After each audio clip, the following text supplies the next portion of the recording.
Now, if you're old like me, you probably remember when atheism really wasn't much of a thing. I mean, you heard about it, and some people claimed it as a label, but by and large, atheists weren't common. At least not commonly heard. Maybe they didn't speak up so much back in those days.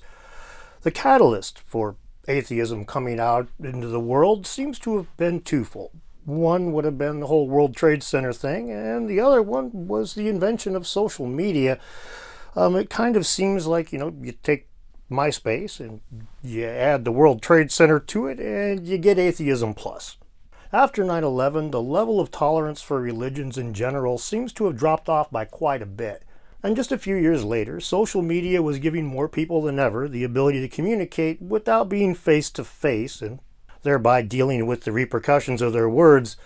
And this led to people sharing their opinions much more overtly than previously considered socially acceptable. So we had a perfect storm, and it exploded onto the internet and into our homes. With this ideology taking hold in pop culture for the first time, we had a new wave of celebrities. Richard Dawkins, Sam Harris, Aaron Ra, and Matt Dillahunty were popular as actors in the field of atheism already, but social media increased their reach exponentially, and they gained numerous colleagues, or brothers in arms you could call them. T.J. Kirk, aka The Amazing Atheist, and Philip Mason, aka Thunderfoot, led the pack, and numerous creators came along in their wake, mostly going after creationists and flat earthers. They also were using social media, and their arguments were available online and able to be picked apart. So we ended up with debunkers, and for some reason, most of them were either angry, insulting, or both. Now, you could blame James Rolfe for this trope taking hold. The angry reviewer was a common thing for quite a while. But this did turn into a serious problem as the proponents for team science act emotional and replace proper research with insults and derision. It set the tone for other atheists to act similarly. And this has led us to a place where the people that claim to represent logic and reason and evidence and, empiricism act emotional and angry and really aren't very scientific at all.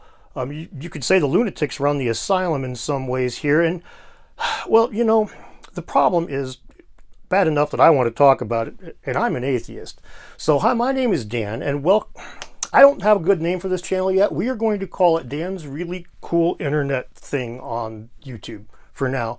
But, sit yourself down and we'll talk about atheism and how it's ruining science.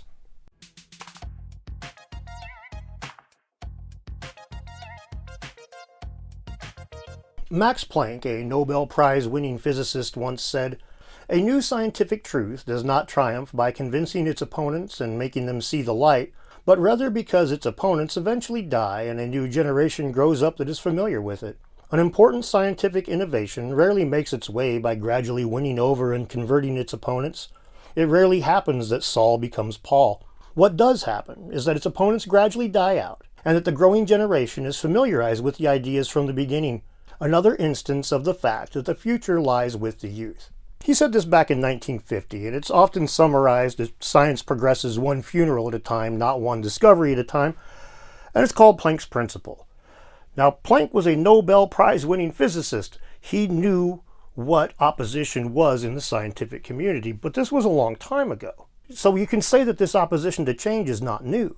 But the skeptics that Planck dealt with were within his field, and a few well-informed journalists are someone like that. But today, somebody offering a hypothesis that is equally counterintuitive to modern physicists' knowledge not only face an army of colleagues opposing them, they face outsiders who know little of the topic but speak authoritatively, often with derision. And this bears an emotional toll on the person who brings out these new hypotheses, sometimes more than they can bear. And obviously that's going to stop some people from saying things that they're afraid will get them slapped down. And let's be fair, anything important is going to be something that is going to get pushback.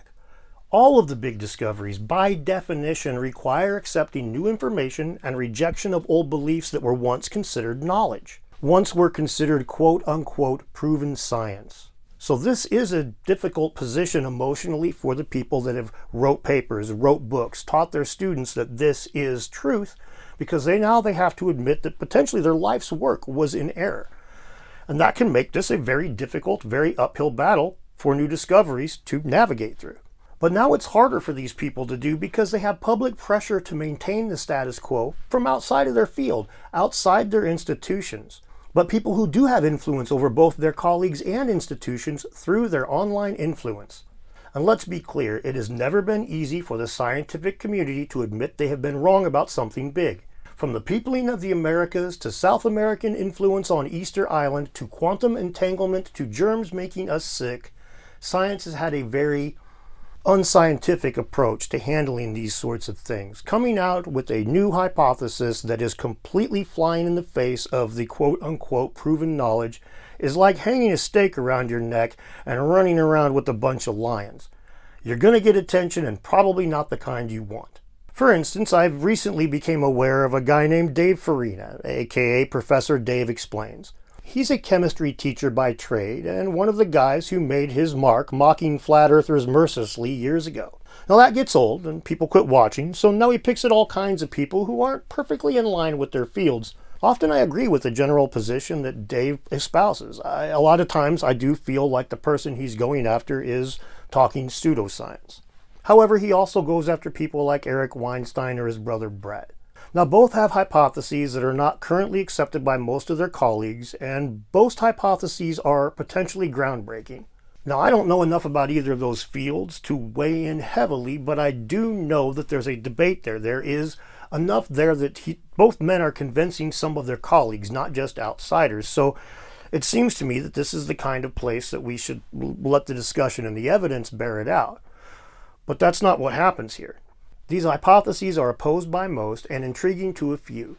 And the opposition is so strong with the flames of it fanned by people like Dave.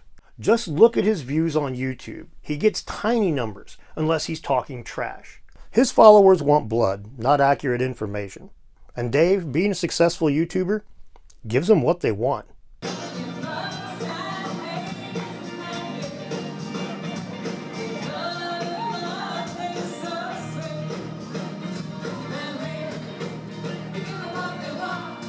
He did the same thing to me and Graham Hancock and Jimmy Corsetti. He lied about us, misrepresented us, and then when he's called out on it, he just doubles down. He didn't care to properly educate his audience on anything, the science or the people he was talking about.